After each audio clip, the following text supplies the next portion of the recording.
दोस्तों, आपका फिर से स्वागत है मेरे YouTube चैनल पर।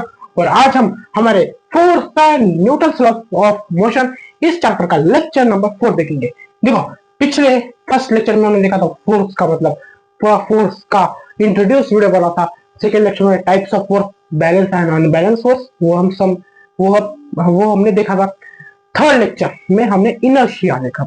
अभी फोर्थ लेक्चर में आप देखेंगे Newton's first law, concept of mass and momentum. Momentum पढ़ना जरूरी भाई, न्यूटन सेकंड लॉ के लिए। ओके, फिर इसी के साथ हमारा लेक्चर नंबर 4 हम स्टार्ट करते हैं। देखो, इस लेक्चर का फर्स्ट टॉपिक है हमारा न्यूटन्स फर्स्ट लॉ। क्या? Newton's first law, Newton's first law. बहुत ही सिंपल सा लॉ है, बहुत ही सिंपल सा लॉ, आप चुटकी में समझ जाओगे। फर्स्ट सेकंड लॉ थोड़ा डिफिकल्ट है, फोर्थ लॉ भी मतलब सॉरी थर्ड लॉ भी बहुत सिंपल सा। देखो, ये लॉ है क्या सर में, an object continuously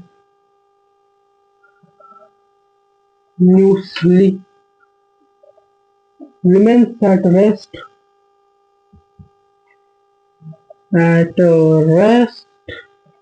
or uniform motion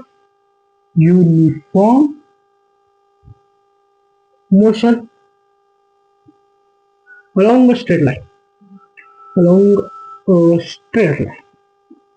straight line, until unbalanced force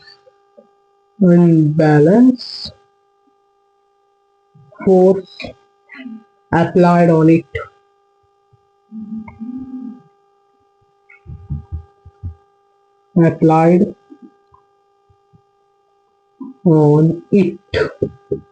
देखो भाई, ये न्यूटन फर्स्ट लॉ की स्टेटमेंट क्या है, पढ़ो। An object continuously remains at rest. क्या भाई? एन ऑब्जेक्ट कंटिन्यूसली ये वर्ड ध्यान से, रिमेन्स एट रेस्ट और uniform motion along a straight line. तक समझा? नहीं समझा तो मैं समझा दूंगा। लाइन until यहां से unbalance force apply on it. तो सिंपल भाषा में कही तो ये लॉ हमें ये कहता है, समझो कोई पर्टिकुलर ऑब्जेक्ट, ये ऑब्जेक्ट ये है, समझो कोई पर्टिकुलर ऑब्जेक्ट एट रेस्ट में है, कोई दूसरा ऑब्जेक्ट यहां लिखता होगा। देखो, कोई दूसरा ऑब्जेक्ट समझो वो एट यूनिफॉर्म मोशन में है। अब ये लॉ हमें कहता क्या है कि जब तक हम इस ऑब्जेक्ट पर फोर्स नहीं लगाएंगे,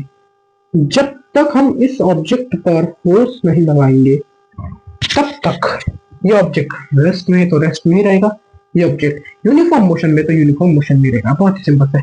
अभी आपको समझा नहीं होगा पर मैं समझाता हूँ, फीलिंग्स दिलाता हूँ आपको, फिजिक्स की फीलिंग्स। देखो क्या बोल रहा है लॉ कि कोई ऑब्जेक्ट रेस्ट में है तो वो रेस्ट में ही रहेगा। मैं समझो कोई ऑब्जेक्ट रेस्ट में है, ये ऑब्जेक्ट रेस्ट में ही रहेगा, रेस्ट में ही है। 1 सेकंड बीत गया, 2 सेकंड बीत गया, 3 सेकंड बीत गया, अभी भी रेस्ट में ही है। कब तक रेस्ट में रहेगा भाई? Rest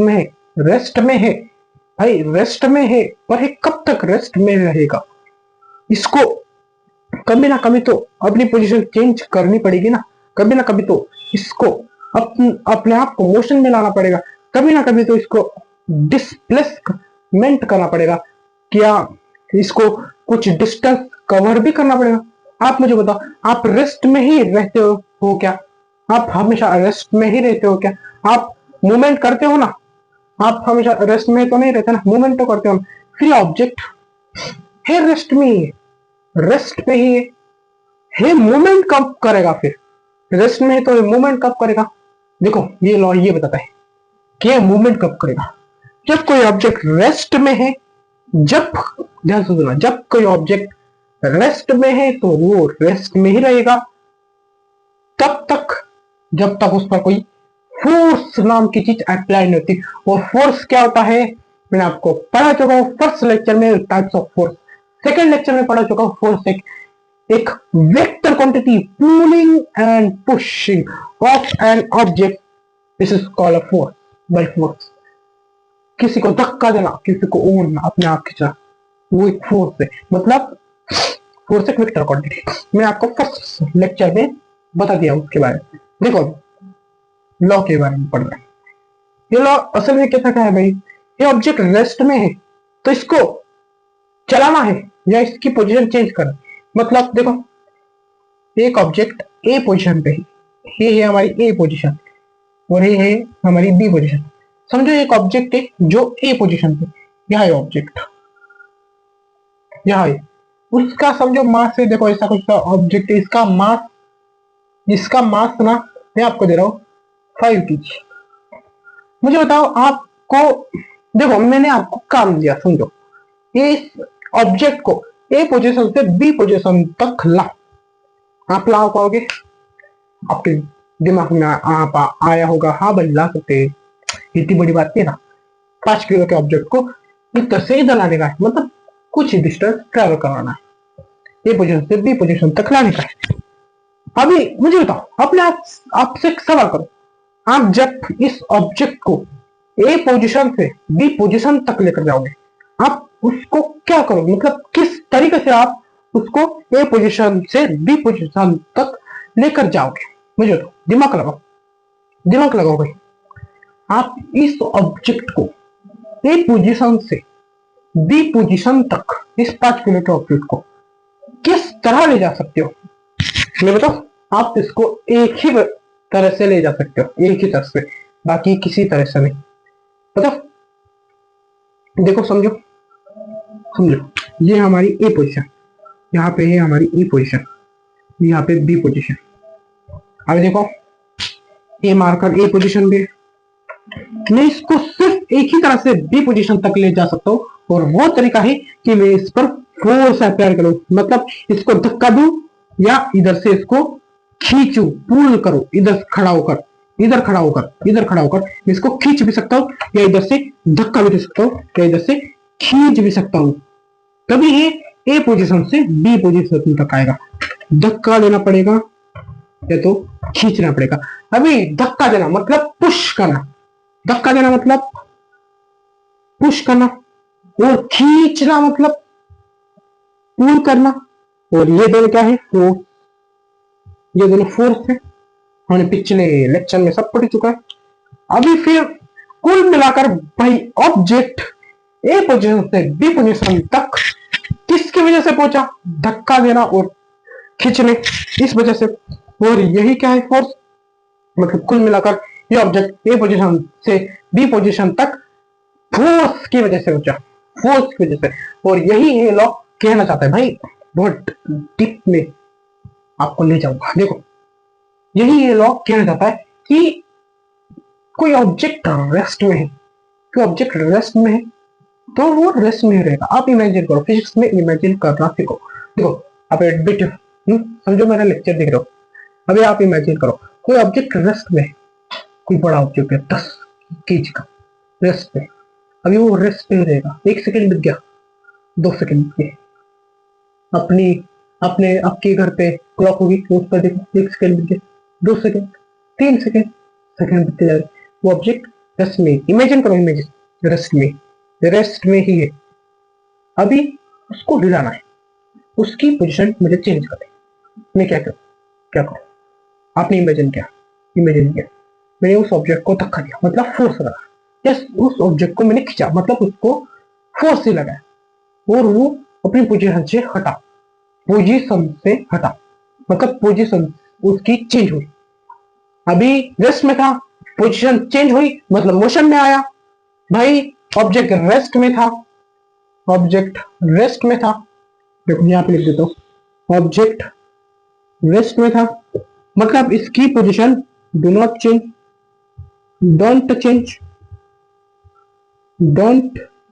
change. पर इसलिए अपनी पोजीशन बदली तो ये रेस्ट से डायरेक्ट मोशन में आ गया। रेस्ट से डायरेक्ट मोशन पे आ गया।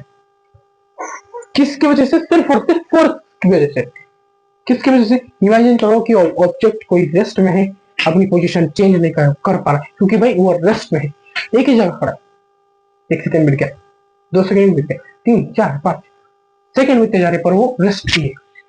अभी उसको अपनी पोजीशन को चेंज करवाना है, तो वो क्या करेगा कि फोर्स किस से लगवाएगा। मतलब समझो आप रेस्ट पे, आपने आपको देखो आप रेस्ट पे हो, 1 सेकेंड बीत गया, हाँ भाई रेस्ट पे हो, मैं अभी भी रेस्ट पे हूँ, 2 सेकेंड बीत गया रेस्ट पे हूँ, 3 सेकेंड बीत गया रेस्ट पे हूँ। अभी मुझे इधर से हिलना है या अपनी पोजीशन को चेंज करना है। अभी मैं क्या करूंगा? चलूंगा भाई, आप बोलोगे चलूंगा। अभी आप बोलोगे यहाँ पे कहा फोर्स लगे? आज आप चल पा रहे हो ना, वो न्यूटन थर्ड लॉ की वजह से। आज आप क्यों चल रहे हो ये समझने के लिए भी न्यूटन थर्ड लॉ ही काम आता है। मैं बताऊंगा, मैं एक्शन रिएक्शन लॉ बोलते हो उसको, इसकी वजह से आप चलते हो और यहाँ पे आप फोर्स का इस्तेमाल करते हो नीचे। मैं बताऊंगा आपको तीसरा लॉ है वो। पर कुल मिलाकर कोई ऑब्जेक्ट रेस्ट में है तो वो रेस्ट में ही रहेगा जब तक उस पर कोई फोर्स ना लगे। भाई कोई ऑब्जेक्ट रेस्ट में है तो वो रेस्ट में ही रहेगा जब तक उस ऑब्जेक्ट पर कोई फोर्स अप्लाइड ना करे, तब तक वो ऑब्जेक्ट अपनी पोजीशन नहीं चेंज करेगा। यही है न्यूटन फर्स्ट लॉ के तहत। वैसे कोई ऑब्जेक्ट मोशन में है, इमेजिन करो भाई कोई ऑब्जेक्ट चल रहा है मोशन में, कोई पर्टिकुलर स्पीड से चल रहा है, मोशन में है, चल ही रहा है, आपको उसको रोकना है। आपके तरफ कोई ऑब्जेक्ट आ रहा है, समझो किसी पर्टिकुलर स्पीड से कोई ऑब्जेक्ट आ रहा है पर्टिकुलर स्पीड से, मतलब वो मोशन में, आपको उसको रोकना है। आप क्या करोगे? धक्का दोगे। देखो ऐसा आया ऑब्जेक्ट, ऐसा आया, आप उसको रोकने की कोशिश करोगे, मतलब उसके ऊपर धक्का दोगे, मतलब पुश करोगे, मतलब फोर्स लगाओगे। चमका कि नहीं चमका? कॉन्सेप्ट चमका कि नहीं चमका? चमका कि नहीं चमका? ऑब्जेक्ट मोशन पे था, उसको रेस्ट में रहने का था, मतलब रोकना था, रोकने के लिए उसको धक्का दिया, मतलब पुश किया, मतलब फोर्स लगाया, तो वो रुका। मतलब यूनिफॉर्म मोशन से या मोशन से, कोई पर्टिकुलर मोशन से वो रेस्ट पे आ गया। किसकी वजह से? फोर्स की वजह से। रेस्ट से वो मोशन में आया, किसकी वजह से? फोर्स की वजह से। यही ये लॉ कह रहा है कि किसी ऑब्जेक्ट को आप रेस्ट से मोशन में लाना चाहते हो तो तब भी आपको फोर्स लगेगी, या मोशन से रेस्ट में लाना चाहता हो तब भी आपको फोर्स लगेगी। मतलब ये आपको ध्यान में रखना है, ये कॉन्सेप्ट ध्यान रखो भाई। देखो किसी ऑब्जेक्ट को अगर रेस्ट में है तो वो रेस्ट में ही रहेगा, अगर यूनिफॉर्म मोशन में तो यूनिफॉर्म मोशन में रहेगा, जब तक उस पर कोई फोर्स अप्लाई नहीं होता। वो अपनी स्टेट नहीं चलेगी, चेंज करेगा। उसकी स्टेट ऑफ रेस्ट में तो वो रेस्ट में ही रहेगा, स्टेट ऑफ मोशन में तो मोशन में ही रहेगा। जब तक आप उस पर फोर्स नहीं अप्लाई करोगे तब तक वो अपनी स्टेट चेंज नहीं करेगा। यही ये लॉ कह रहा है। समझ गए तो एक लाइक जरूर ठक देना और कमेंट भी जरूर कर देना। An object continuously remains, continuously मतलब चलता ही जा रहा है, रिमेन्स एट रेस्ट, रेस्ट में हो सकता है, और यूनिफॉर्म मोशन में हो सकता है, along straight line until a balance force applied on it। अभी देखो मैंने अब तक जो भी पढ़ा है उस पर मैंने फोर्स की बात की। अभी फोर्स दो प्रकार के होते हैं, बैलेंस फोर्स और अनबैलेंस फोर्स। अभी देखो ऑब्जेक्ट को डिस्प्लेस करने के रेस्ट से मोशन में लाने के लिए कोई ऑब्जेक्ट, भाई मुझे बताओ कॉमन सेंस वाली बात है। अभी कोई ऑब्जेक्ट रेस्ट पे, मैं इस पर बैलेंस फोर्स यूज करूंगा तो ये ऑब्जेक्ट वही रहेगा। बताओ बैलेंस फोर्स मतलब दोनों साइड से इक्वल फोर्स, दोनों साइड से इक्वल फोर्स, दोनों साइड से इक्वल फोर्स। अभी ऑब्जेक्ट रेस्ट में है और मैं उस पर दोनों साइड से इक्वल फोर्स लगाऊंगा तो ऑब्जेक्ट हिलेगा? भाई कॉमन सेंस वाली बात है, नहीं हिलेगा। बैलेंस फोर्स लगाऊंगा तो नहीं हिलेगा। पर अनबैलेंस फोर्स मतलब एक साइड से ज्यादा फोर्स, एक साइड से कम फोर्स, तो ये ऑब्जेक्ट डिस्प्लेस करेगा। इसलिए जब भी कोई ऑब्जेक्ट रेस्ट में है तो वो रेस्ट में ही रहेगा, मोशन में है तो मोशन में ही रहेगा, कोई पर्टिकुलर मोशन में तो पर्टिकुलर मोशन में ही रहेगा। तब तक आप उस पर फोर्स लगाते, पर कौन सा फोर्स? अनबैलेंस फोर्स, क्योंकि बैलेंस फोर्स में नेट फोर्स 0 हो जाता है। मैंने आपको बताया सेकंड लेक्चर में, इसलिए उस पर कोई फोर्स नहीं लगता। इसलिए अनबैलेंस फोर्स का यूज किया गया है। देखो unbalance force applied on it. समझ गए क्या होता है न्यूटन फर्स्ट लॉ? समझ गए तो एक लाइक जरूर ठोक देना। चलो इसका स्क्रीनशॉट निकाला तो निकाल लीजिए, आगे बढ़ते हैं। चलो देखो तो हमने न्यूटन्स का फर्स्ट लॉ तो पढ़ लिया। अभी हम देखेंगे कॉन्सेप्ट ऑफ मास। मास का कॉन्सेप्ट बहुत इजी है, हमको लगा ही होगा भैया ये क्यों पढ़ा रहे हैं, पढ़ना है बस सिलेबस में। देखो कॉन्सेप्ट ऑफ मास। मास असल में क्या होता है पता है? देखो मास असल में होता है the measurement of content present in our body, या आप ऑब्जेक्ट भी बोल सकते हो, बॉडी या ऑब्जेक्ट भी बोल सकते हो। द मेजरमेंट है, मेजरमेंट एक प्रकार का क्या कंटेंट, मतलब जो भी है प्रेजेंट है किसी ऑब्जेक्ट में, जो भी प्रेजेंट है उसके अंदर जो भी प्रेजेंट है, मतलब देखो एक मार्कर है, ऑब्जेक्ट है, इसमें प्रेजेंट क्या होगा? ये मार्कर, ये ऑब्जेक्ट है, ये बॉडी है, इसमें प्रेजेंट क्या होगा? एटम्स होंगे, मॉलिक्यूल्स होंगे, आप जो बोल लो एटम्स के, इलेक्ट्रॉन्स होंगे, प्रोटॉन्स होंगे, न्यूट्रॉन्स होंगे, मतलब जो भी इसमें प्रेजेंट कंटेंट है उनका मेजरमेंट को हम मास बोलते हैं। और इसको डिनोट किया जाता है, it is denote by M या एम, 2 एम। और इसका यूनिट है एसआई यूनिट, है इसका केजी, आपको पता होगा। और सीजीएस मतलब छोटा यूनिट, उसका है ग्राम। और ये एक स्केलर क्वांटिटी और मोर मास देन मोर इनर्शिया, ये हमने पढ़ लिया है भाई। मोर मास तो मोर इनर्शिया, ये हमने पढ़ लिया है। ये मैंने बताया था आपको कि जितना ज्यादा मास होगा उतना ही ज्यादा इनर्शिया होगा। किसी ने बताया बॉल के एग्जांपल से, पिछले लेक्चर देख के आओ तब ये समझेगा। समझ रहे तो फिर भी देख के आओ, पिछला लेक्चर में देखना है, जो भी आप लेक्चर पढ़े उसके पहले के सारे लेक्चर देख के आओ। देखो कॉन्सेप्ट ऑफ मास। मास एक ऐसी चीज का मेजरमेंट है जो प्रेजेंट कंटेंट ऑफ बॉडी, मतलब देखो मास एक मेजरमेंट है किस चीज का? कंटेंट का जो प्रेजेंट है किसी बॉडी या ऑब्जेक्ट में, किसी भी बॉडी या ऑब्जेक्ट में। मतलब देखो मास असल में क्या है? एक मेजरमेंट है किसी कंटेंट का जो प्रेजेंट है अवर बॉडी एंड ऑब्जेक्ट। मतलब इस बॉडी में एटम्स है, एलिमेंट्स है, जो भी लोग, या इलेक्ट्रॉन, न्यूट्रॉन, प्रोटॉन, इसमें जो भी भरा हुआ है, इसमें घुसे दिए, उस जो भी भरा हुआ है ना उसका मेजरमेंट को हम बोलते हैं मास। ये कपड़ा, इसमें जो भी है atoms, molecule, proton, neutron, electron, जो भी है, इस जो भी भरा हुआ है उसका मेजरमेंट मतलब मास। मतलब ऑब्जेक्ट में जो भी भरा हुआ है भाई, जो भी भरा हुआ है उसका मेजरमेंट को हम बोलते हैं मास। ऑब्जेक्ट में जो भी भरी हुई चीज है उसके मेजरमेंट को हम बोलते हैं मास। यही है मास। इसको डिनोट करते हैं स्मॉल एम से या बिग एम से, कैपिटल एम से भी। इसका ये सा यूनिट, बड़ा यूनिट है केजी, आपको पता ही होगा, सीजीएस यूनिट ग्राम। ये एक स्केलर क्वांटिटी किसे? देखो ये क्या है? एक मेजरमेंट है कंटेंट का जो प्रेजेंट है our body in an object, मतलब बॉडी में जो कंटेंट है उसका मेजरमेंट मतलब मास। अभी देखो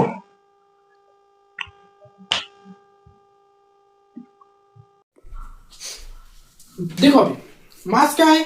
तो measurement of content present in our body, मतलब एक मेजरमेंट है कंटेंट का जो प्रेजेंट है बॉडी या ऑब्जेक्ट पे। अभी देखो ये स्केलर क्वांटिटी क्यों है मैं अभी बताता हूँ। देखो ये ऑब्जेक्ट है, इसमें कंटेंट भरा हुआ है, देखो ये सब कंटेंट, ये क्या है? ऑब्जेक्ट, इसमें ये सब कंटेंट भरा हुआ है, ये क्या है? कंटेंट। ठीक से लिख देता हूँ मैं यहाँ पर, कंटेंट। अभी इसका मेजरमेंट इसका क्या मेजरमेंट, इसको बोलते हैं हम मास। अभी मुझे बताओ, इसको, इस कंटेंट को मेजर करने के लिए आप ऐसा करेंगे क्या, इस डायरेक्शन से मेजर करो भाई, या इस डायरेक्शन से, या इस डायरेक्शन से मेजर करो, या ऊपर वाली डायरेक्शन से मेजर करो, मतलब नीचे से ही मेजर करो भाई, ये कितना है, नीचे से ही मेजर करो, या ऊपर से ही मेजर कर लो, या इधर से या इधर से। कॉमन सेंस वाली बात है, ऐसा क्यों करेंगे, मेजर ही करना है ना, किधर से भी कर लेते हैं ना भाई, मेजर ही करना है। इस मार्कों को मेजर करना, मैं इसको ऐसा रखूं या ऐसा रखूं, मिल गया, ऐसा रखूं या ऐसा रखूं, ऐसा रखूं, किसा कैसा भी रखूं भाई, इसको मेजर करना है, वो बात, उस बात पर फोकस करो। इसको ऐसा रखना है, ऐसा रखना है, इस डायरेक्शन में, इस डायरेक्शन में रखना, इस डायरेक्शन में रखना, उससे कुछ नहीं डालना है, सिर्फ इसको मेजर करना है। अभी मास को मेजर करना, मास को निकालने के लिए, कंटेंट को मेजर करने के लिए डायरेक्शन जरूरी नहीं होती, इसलिए स्केलर क्वांटिटी, क्योंकि स्केलर क्वांटिटी में सिर्फ और सिर्फ मैग्नीट्यूड होता है, डायरेक्शन नहीं होती, डायरेक्शन नहीं होती। इसलिए जो मास है वो एक स्केलर क्वांटिटी, और जितना ज्यादा मास होगा, जितना ज्यादा मास हो